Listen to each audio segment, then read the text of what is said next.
नमस्कार दोस्तों। जैसा कि मैंने कल आपको बुध ग्रह के बारे में पूरा विवरण दिया था, इससे पहले कि मैं आपको मंगल ग्रह के बारे में सब कुछ बताऊं, उससे पहले मैं आपको 9 ग्रहों के ठीक करने के लिए कौन से उपाय होते हैं वो आपको आज मैं अपने इस ब्लॉग में बताऊंगा। देखिए, जो मानव जीवन है वो हमेशा ग्रहों द्वारा पल प्रतिपल हर एक पल जो है वो ग्रहों द्वारा संचालित होता है। जो कि समस्त जो ग्रह हैं वो आकाश मंडल में निरंतर अपनी जो धुरी है उन पर चक्कर लगाते रहते हैं। प्रत्येक ग्रह की अपनी किरणें, अपनी रश्मियां होती हैं, और ग्रहों की रश्मियों का जब अभाव हो जाता है, जब अधिकता हो जाती है, तो ये दुर्योग या बुरे योग बनाती हैं। इसलिए इन समस्त ग्रहों का उचित अनुपात में रहना बहुत जरूरी है। 9 ग्रहों में किसी भी एक ग्रह की अगर दुर्बलता, किसी भी एक ग्रह, कोई भी एक ग्रह दुर्बल हो जाए तो वो मानव जीवन की अपूर्णता ही कही जाएगी, यानी वो मानव जीवन फिर पूर्ण नहीं कहा जाएगा। आता है, इनसे बचने के लिए उपाय करना जो है वो बहुत जरूरी है। अब क्या है जो उपाय है, वो कैसे? देवो उपासना जो है, देवों की, भगवान की उपासना करने से इन ग्रहों की जो दुर्लभता है वो उसको दूर किया जा सकता है। सबसे प्रथम 9 ग्रहों में सबसे प्रथम सूर्य है। अगर आपका सूर्य अनिष्ट हो तो आपको हृदय रोग हो सकता है, पेट से संबंधी जो है वो विकार हो सकते हैं, नेत्र संबंधी रोग हो सकते हैं, धन का नाश होता है, ऋण का बोझ होता है, मानहानि होती है, अपयश और ऐश्वर्य का नाश होता है। ऐसे में जातकों सूर्य नमस्कार, सूर्य पूजा, हरिवंश पुराण जो है इसका पाठ करना चाहिए। उसके बाद आता है चंद्र। अगर चंद्र आपका निर्बल या अनिष्ट है तो आपको क्या होगा? आपको मानसिक तनाव रहेगा, डिप्रेशन कहते हैं जिसे। दुर्लभ आपकी मनस्थिति हो जाएगी, किसी भी काम करने के लिए आपका दिल नहीं करेगा। शारीरिक और आर्थिक परेशानी रहेगी, फेफड़े संबंधी आपको रोग हो सकता है, माता को बीमारी, कष्ट रहेगा, आपको सिर दर्द रह सकता है। और ये सारी स्थिति जो है वो चंद्रमा की दुर्लभता के कारण उत्पन्न होती है। ऐसे में कुल देवी या देवी की उपासना जो है आप करें, निस्संदेह आपको लाभ मिलेगा और कष्टों से मुक्ति मिलेगी। अब आ जाते हैं मंगल पे।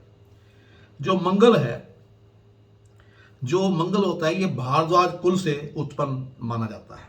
इसे क्षत्रिय जाति, रक्तपूर्ण एवं पूर्व दिशा का अधिष्ठाता भी कहा जाता है। सूर्य, चंद्र एवं बृहस्पति इसकी मित्र राशियां हैं। मंगल प्रधान जातकों का भाग्योदय जो होता है वो प्राय 28वें वर्ष में होता है। मनुष्य में विज्ञान एवं पराक्रम जो उसकी एक जो उसकी जो शक्ति प्रदर्शन होता है, जो पराक्रम होता है, वो मंगल के कारण ही होता है। राजनेताओं की हत्या के पीछे अशुभ मंगल की अहम भूमिका होती है। अगर किसी राजनेता का हत्या कोई कर देता है तो उसका अशुभ मंगल उस पर चल रहा होता है, उसकी हत्या हो जाती है। क्योंकि भाई से विरोध, अचल संपत्ति में विवाद, सैनिक पुलिस कार्रवाई, आग, हिंसा, चोरी, अपराध और गुस्से का जो कारक है वो मंगल है। इससे जिगर के रोग, होंठ फटना, ये जो होंठ फटते हैं, ये स्थितियां भी जो हैं वो इससे उत्पन्न हो जाती हैं। अब ऐसे में आपको क्या करना है? ऐसे में आपको हनुमान जी की उपासना, जैसे सुंदरकांड, हनुमान बाहुक, हनुमान स्तोत्र, हनुमान चालीसा आदि का पाठ करें। और प्रसाद जो है, बनाने का प्रसाद जो है चढ़ाकर आप लोगों में बांटे। ध्यान रहे कि वो प्रसाद आपने खुद नहीं खाना है, पूरा प्रसाद बांट के आना है। अब आ जाता है बुध। बुध को प्राचीन शास्त्रों में भारद्वाज जो है गोत्र, उसका कुल उत्पन्न जो है उसके कुल से उत्पन्न माना गया है। यह शूद्र जाति, हरित वर्ण तथा पश्चिमी दिशा का स्वामी होता है। जीवन के 32 वर्ष में जिसका बुध होता है तो 32वें वर्ष में उसका भाग्योदय करता है। बुध के मित्र जो है वो सूर्य, शुक्र एवं बृहस्पति हैं। ये चतुरता, शीघ्रता एवं बल का कारक है। अब क्या होता है कि भगवान जो कृष्ण थे, हमारे भगवान कृष्ण जो थे, उनकी कुंडली के 5वें स्थान में उच्च का बुध बैठा था, जिसने उनको इतना बड़ा बुद्धिजीवी, कूटनीतिज्ञ और ज्ञानी बनाया कि वो गीता का ज्ञान देने में सक्षम हो सके। अगर बुध आपकी बुरी स्थिति में आपके उसमें है, कुंडली में है, तो आपको पथरी हो सकती है, बवासीर हो सकती है, आपको बुखार हो सकता है, गुर्दा हो सकता है, स्नायु रोग हो सकता है, रोग और दंत जो स्नायु रोग हो सकता है, और या आपके दांत जो है वो खराब रह सकते हैं, दांत जो है आपके खराब हो जाएंगे। ऐसे में दुर्गा सप्तशती जो है उसका कवच जो है उसका पाठ कीजिए। कीलक और अर्गला स्तोत्र जो है इसका भी पाठ आप कर सकते हैं। अब आ जाता है बृहस्पति। तो जातकों ऐसा है कि उत्तर दिशा का जो स्वामी है वो होता है बृहस्पति, और ये देवताओं का गुरु है। इसकी जो कृपा मात्र से ही संसार को ज्ञान और गरिमा की प्राप्ति होती है। ये अपनी धमक से संसार को जो चमकित कर देता है, यानी कि अचंभित कर देता है, इतनी तक की वो आदमी करता है। ये 16वें वर्ष से भाग्य, अगर उच्च का आपका बृहस्पति है तो 16वें वर्ष से आपका जो भाग्य है वो उदय होना शुरू हो सकता है। अतः मीन और धनु राशि के जो जातक हों उनकी राशि, यानी कि मीन एवं धनु राशि के जातकों की मेष तथा सिंह राशि के जातकों से मित्रता है अगर, तो वो शुभ रहेगी। यदि बृहस्पति अशुभ हो, खराब हो, तो क्या होता है, पुत्र हानि होती है, संतान में बाधा होती है, विवाह में परेशानी होती है, अपने जो सज्जन होते हैं उनसे आपका वियोग हो जाता है, और पत्नी से तनाव रहता है, और घर में जो है वो आपकी विपन्नता, यानी कि जो अपना जिसको कहते हैं कि धन की कमी जो है वो रहती है। कभी पीलिया, एकांतिक ज्वर, हड्डी का दर्द, दंत विकार या प्राणी खांसी उभर कर आती है। ऐसे में जातक को हरि पूजन, हरि विष्णु भगवान की पूजा करनी चाहिए, हरिवंश पुराण को पढ़ना चाहिए, और जो श्रीमद् भागवत है उसका पाठ करना चाहिए। अब आ जाते हैं शुक्र में। जो शुक्र है वो दैत्यों का गुरु माना जाता है। इस ग्रह को भृगु नंदन भी कहा जाता है, क्योंकि यह भृगु ऋषि का पुत्र है।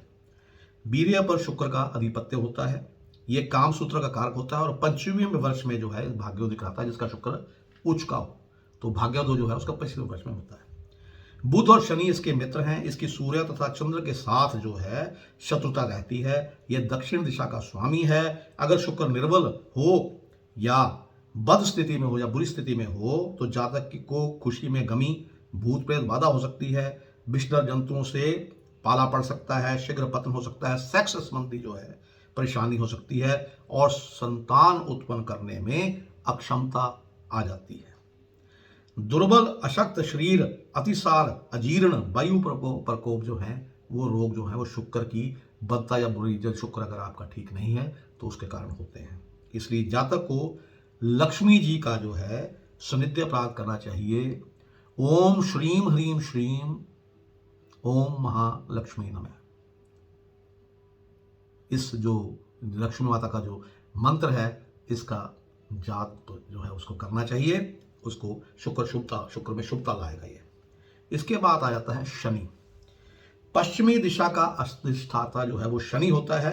शनि ग्रह सूर्य पुत्र माना जाता है, यानी सूर्य भगवान का जो पुत्र माना जाता है। इसके द्वारा कठिन कार्य जो है जिसका शनि उच्च का होता है वो कठिन कार्य भी कर सकता है, और पारस्परिक जो प्रेम होता है, रिश्तेदारी में जो आपसी प्रेम होता है, जहाँ कोई भी यानी कि आपका जो समाज है उसमें जो प्रेम होता है उसका ये उसकी शनि के उच्च होने की वजह से स्थिर रहता है।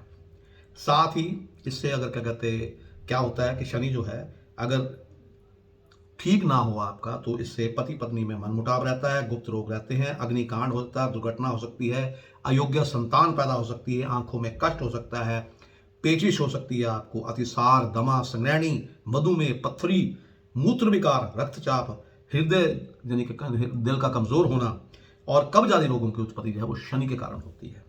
सूर्य, चंद्र और मंगल में शनि की शत्रुता मानी जाती है। ये तीनों ग्रहों से शनि की बड़ी तगड़ी जो है शत्रुता होती है। यह अगर शनि जिसका कोई बल्कि मालिक अगर मालिक जो है वो शनि है तो उसकी जो उन्नति हो 36वें वर्ष में होती है।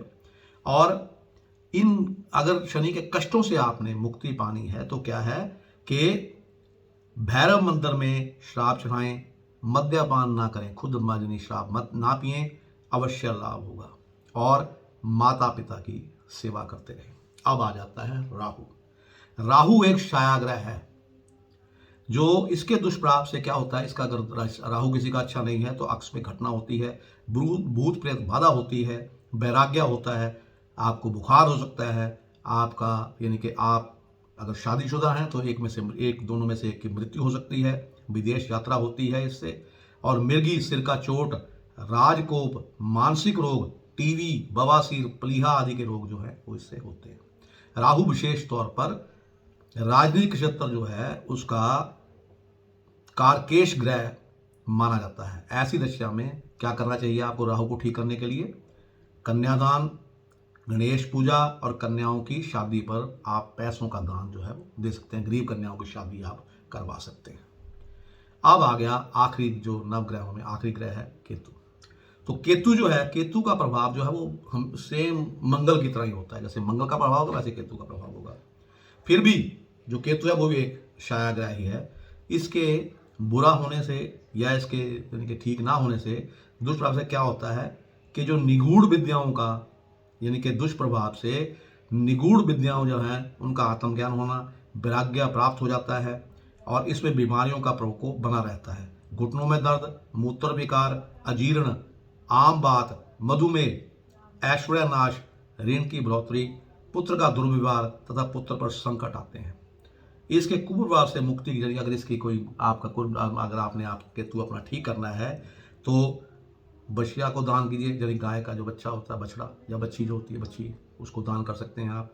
और गणेश की पूजा कर सकते हैं। जो कष्ट है उनसे आपको जो है छुटकारा ज़रूर मिलेगा। आशा है कि जो भी मैंने आपको नवग्रहों के बारे में बताया है वो आपके काम आएगा और आप अपने जीवन में सुधार करने में सक्षम हो सकेंगे। तो श्रोताओं, मेरी आपसे एक निवेदन है कि मेरे चैनल को आप सब्सक्राइब जरूर कीजिए। अगर आपको मेरे द्वारा जो प्रस्तुत चीज़ें हैं वो पसंद आ रही हैं तो इसको कृपया लाइक कीजिए, इस पर कमेंट कीजिए और शेयर कीजिए और सब्सक्राइब करना मत भूलिए। भगवान आपके घर में लक्ष्मी का हमेशा वास रखे, आप हमेशा खुश रहें और स्वस्थ रहें और प्रभु की दया आप पर और आपके परिजनों पर बनी रहे। इसी के साथ मैं अपनी वाणी को विराम देता हूँ। धन्यवाद। नमस्कार। आपका दिन शुभ।